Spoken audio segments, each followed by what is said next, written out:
benefited white women more than any other group. But it was said by one of my peers, who I get along with perfectly fine, that it looks like the real purpose here was so that husbands who no longer could have the advantage could give their wives an advantage in getting a job. And I almost jumped out of my seat, since I started my business from zero when my husband was away with the Navy here in Charleston, and built a very, very successful team and very large practice out of hard work and merit. I mean, and that's what this is all about. So please say a prayer for us, because it's going to be an ugly scene, and it shouldn't be. It should be about people being qualified for a job and not based on how they were born, their ethnicity or skin tone, or you know, whatever other things. The other thing is the tax law was already brought up, and I just want to make sure I quell some of the things that are going around, especially the Post and Courier. We know it's true on the national level with media.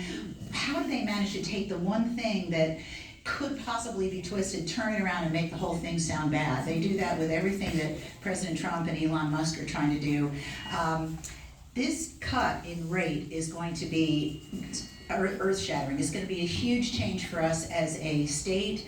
3.99%, if you didn't hear it, is the flat tax that we will go to. We've been at 6.2. We're going to 6 in the new budget, but we will go to 3.99 beginning January 1st, 2026. So for anybody who's still working, you would actually see a drop in the amount of taxes taken out of your paycheck on day one, your first paycheck.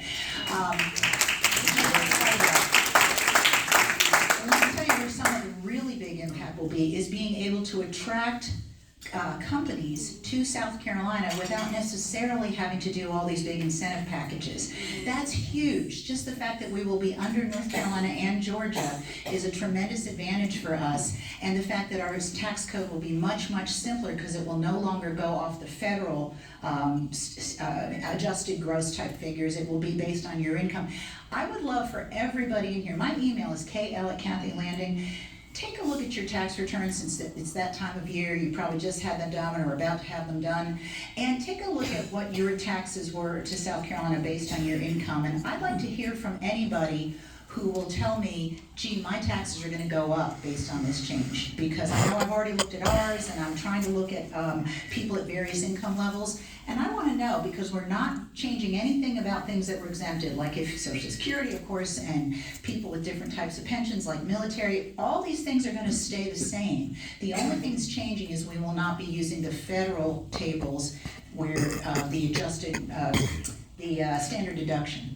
So that part will change. So I'd love to hear your thoughts on it, because before we vote, I'm going to do a deep dive on this and make sure that if there's something that needs to be amended, that I bring that ahead of time to the Ways and Means Committee. So on that, are there any questions anybody has?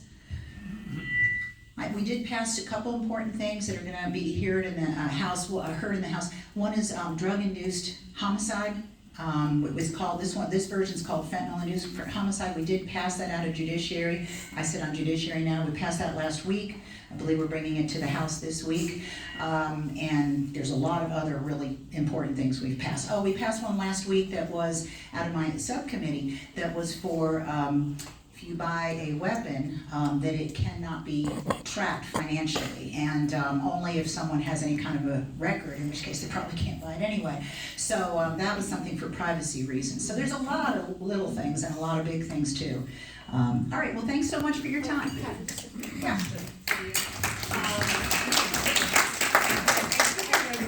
Taxes will be relieved on groceries. Is that correct? Yeah, any exemptions that we already have are going to stay. So again, anything that's already been exempted in the past will not change. So, I mean, again, I think there are a couple of things in here I'm going to be looking closely at. Oh, and with Chairman McKissick here, I have to say, I ask every week, and I'm continuing to do so, why haven't we brought the register by party or closed primary bill? And it is one of the top things I get asked, and the answer, I feel it's lame. I mean, I know lame is not a very professional word, but I do feel it's lame to tell us, well, it's because some people are in a district that's purple, and therefore if we make them register by party, you might not get some of the Democrats that are willing to vote for that Republican because they know them and whatever. And I'm like, yeah, but this is something that 88% of our population voted for, so it's completely across the board, people want this. So I'm going to keep pushing hard because we need to get that done. Thank you.